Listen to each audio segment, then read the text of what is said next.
जय गुरु गोरखनाथ। ओम नमः शिवाय। आज मैं आपको ये बताती हूँ कि आप कहते हो ना हम पे कृपा नहीं होती।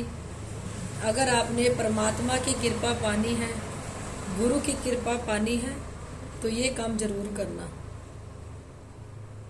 देखो, अपने पितर देव और कुल देवी देवता अगर कृपा पानी है तो 2-2.25 महीने बाद जहाँ भी आपके कुल देवी देवता का मंदिर है वहां जाए। उसके बाद कंटिन्यू ही पितर देव का दिया जगाएं अपने घर में, कृपा पानी है अगर।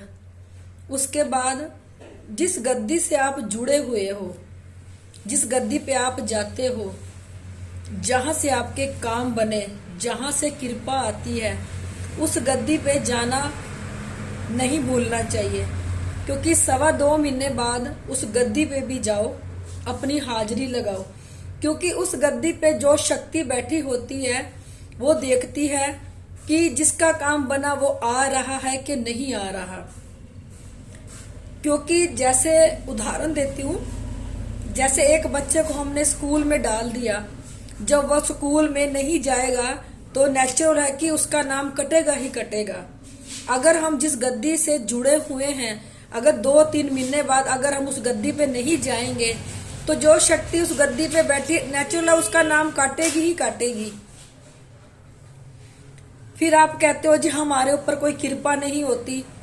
कृपा पानी है, नियमों पालनों का, नियम पालन का अपना करो। जब नियम पालन कर लोगे तो सब कृपा मिल जाएगी, परमात्मा की भी मिल जाएगी, गुरु की भी मिल जाएगी। फिर उसके बाद 2.25 महीने बाद या पूर्णमासी आती है 2.25 महीने बाद, या आप ऐसे ही शिव का, पितर का, कुल देवी देवता का हवन कराएं। क्योंकि शिव का और पितर कुल देवी देवता का हवन कराएंगे, इससे घर में ऊर्जा बनी रहेगी, कोई नेगेटिविटीज प्रवेश नहीं करेगी।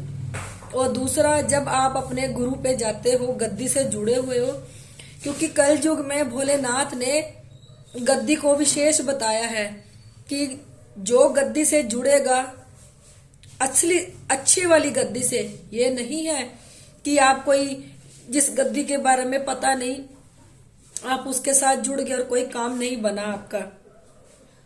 गुरु भी देख के ही बनाना है आपने, गुरु देख के बनाना है कि वो जो गुरु आपने बनाया वो आपके योग्य है।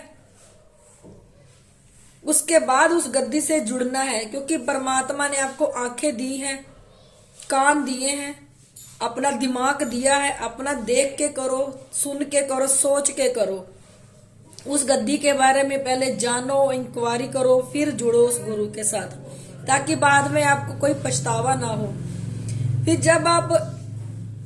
जब 2 महीने या 3 महीने बाद या 2.25 महीने बाद आप उस गद्दी पे जाओ, अपने गुरु से गंगा जल ले जाओ, जल ले जाओ, उसकी बोतल पड़ा के ले जाओ, अगरबत्तियां ले जाओ, जितने टाइम तक की आपको अगरबत्तियां चाहिए वो ले जाओ पड़ा के, पीली सरसों ले जाओ पड़ा के।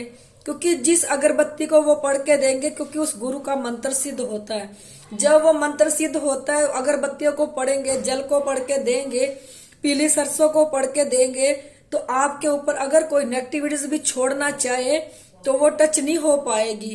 क्योंकि आप जो अगरबत्ती दी जाएंगी वो रात को जलाओ, 1 जलाओ, 2 जलाओ, जो आपकी श्रद्धा है, और रात को सरसों घेर के सो जाओ। क्योंकि ज्यादातर चीजों का वार रात को ही होता है, क्योंकि नेगेटिविटीज रात को ही वार करती है। दूसरा, ये कलयुग है। पहले था टाइम कि चीजें रात के 12 बजे आती थी, अब वो टाइम नहीं रह गया, ये कलयुग है। कलयुग में चीजें सुबह, दोपहर, शाम, हर टाइम, हर जगह घूम रही हैं अब, क्योंकि ये कलयुग है। कलयुग में अब इन नेगेटिविटीज का, चीजों का कोई भी टाइम नहीं है। आगे हम कहते थे ना कि रात के 12 बजे आती है या दोपहर के 12 बजे होती है, नहीं, आज जब देखो, जहां देखो, अब आपको चीजें मिलेंगी। अब ये रात के 12 बजे नहीं आती, ये सारा दिन ही घूमती रहती हैं अब चीजें। आप ये काम कर लोगे तो आपको अपने कुल देवी देवता की भी शक्ति मिल जाएगी और आपके पितर की। क्योंकि हाजिरी लगानी बहुत जरूरी है। 2-3 महीने बाद अपने कुल देवी देवता के दर्शन करने जाओ, घर में कंटिन्यू अपने पितर का दिया जगाओ, और 2 सवा 2 महीने बाद पूर्णमासी आए, वहां पे भोलेनाथ और पितर अपने कुल देवी देवता का हवन करो, शिव का हवन करो। वो शिव का हवन हो जाएगा, इन चारों का फिर हवन करो और आपको कृपा मिली रहेगी।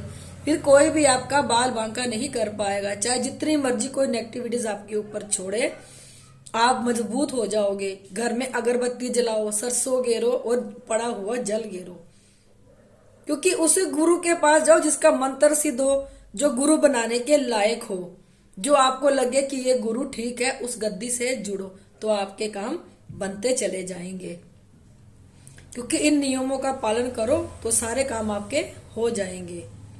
और दूसरा, यहाँ पे मैं अपनी हर वीडियो में कहती हूँ, यहाँ गुरु गोरखनाथ और भोलेनाथ साक्षात प्रकट हुए थे। गुरु जी ने सांप के रूप में दर्शन दिए थे, उनके फिर 12 मुंह बन गए थे, पूंछ सांप की रह गई थी। भोलेनाथ ने बच्चे रूप में दर्शन दिए थे। किसी भी दरबार में आप चले जाओ, किसी भी दरबार में कोई भी आपको सूक्ष्म नेगेटिविटीज नहीं बता पाएगा, क्योंकि किसी के पास दृष्टि नहीं है। जिसके पास दृष्टि है वही सूक्ष्म चीजों को देख सकता है। स्टूल में तो हर दरबार देख लेगा कि स्टूल के ऊपर, क्योंकि वो खेलने लग जाएंगी, पता चल जाएगा कि इनके ऊपर कोई नेगेटिविटीज है। जो सूक्ष्म नेगेटिविटीज है सिर्फ इसी दरबार में देखी जाती है, क्योंकि वो खून में रम जाती है, नसों पे बैठ जाती हैं और हमारे घर को चलता फिरता बीमारियों का घर बना देती हैं। फिर आप लोगों ने देखना है कि क्या होगा, क्योंकि कुछ लोग आज भी बीमारी से जूझ रहे हैं। कईयों को पथरी हो रही है, कई तो अपना पिता तक निकाल लेते हैं। कभी आपने ये जानने की कोशिश करी कि पथरियां क्यों होती है? क्योंकि मसानी 52 रूप की होती है, हर रूप की मसानी होती है। कैंसर, पथरी, काला पीलिया और भी बहुत सी बीमारियां हैं जिनका मसानी के रूप होते हैं। क्योंकि आजकल लोग तांत्रिकों के पास जाके घर घर में मसानियां ही छोड़ रहे हैं। और देखो, जिनके घर में दारू मीट अंडा है, उनके घर में तो देखो किसी को भेजने की भी जरूरत नहीं है, वो तो खुद ब खुद ही उसी कैटेगरी के, उनके घर में तो देखो सूक्ष्म चीजें बैठेंगी बैठेंगी। दूसरा, अगर किसी घर में सूक्ष्म चीज है, उसको पहचानने का एक ही मात्र काम है। अगर कोई भक्ति करता है, जाप करता है और जिसके घर में सूक्ष्म नेगेटिविटीज है, आप उस घर में जाओगे तो आपको बहुत बदबू आएगी। अगर उसके शरीर पे भी नेगेटिविटीज है तो आपको उससे भी बदबू आएगी। अगर आपके शरीर में भी कोई नेगेटिविटीज है तो आपको भी बदबू आएगी अपने आप से। ये सूक्ष्म नेगेटिविटीज को पहचानने का एकमात्र साधन है। उस घर में बदबू फैल जाएगी। हाँ, जो उस घर में रहते हैं उन्हें नहीं आएगी, क्योंकि उनके शरीर में वो बदबू रम जाती है, तब वो किसी को भी कोई बदबू नहीं आती। जो कोई बाहर से उनके घर में जाएगा, जो मात्र सच्चे मन से श्रद्धा भाव से परमात्मा का नाम जपेगा, सिर्फ उसी को बदबू आएगी उस घर से, हर किसी को नहीं आएगी। नीचे मेरा नंबर दिया है, अगर कोई प्रॉब्लम है किसी नेगेटिविटी से, सूक्ष्म नेगेटिविटी से, क्योंकि आजकल बहुत बीमारियां हैं, या रीढ़ की हड्डी में बैठ जाती है। जब रीढ़ की हड्डी में बैठती है तो अनेक बीमारियों का घर बन जाता है। और कुछ लोग तो जब सूक्ष्म नेगेटिविटी शरीर में जाती है बहुत मोटा हो जाता है, बहुत। जैसे मेरे ऊपर सूक्ष्म नेगेटिविटी थी, मैं तो 100 किलो से भी ऊपर वजन था मेरा। जब मुझे पता लगा मेरे ऊपर इतनी नेगेटिविटीज है तो मैंने उतारी, तो मैं फिर से वही 50-60 किलो के वेट में आ गई। क्योंकि ये सूक्ष्म नेगेटिविटीज का किसी को पता नहीं चलता, ना ये महसूस होने देती हैं। हम किसी को बताएंगे वो बिलीव ही नहीं करता। क्यों? क्योंकि ये महसूस ही नहीं होने देती।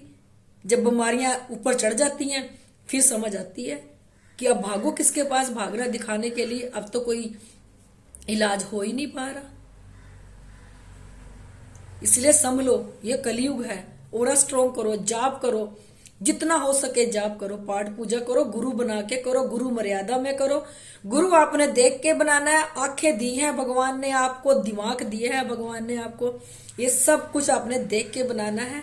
क्योंकि परमात्मा कहता है मैंने बुद्धि इसलिए दे रखी है कि अपनी बुद्धि से सोचो, आंखें इसलिए देख रखी कि अपनी आंखों से देखो कि सामने वाला अच्छा है कि बुरा है। अगर आपको मेरी वीडियो अच्छी लगती है, इसे लाइक, सब्सक्राइब और शेयर जरूर कर दिया करो।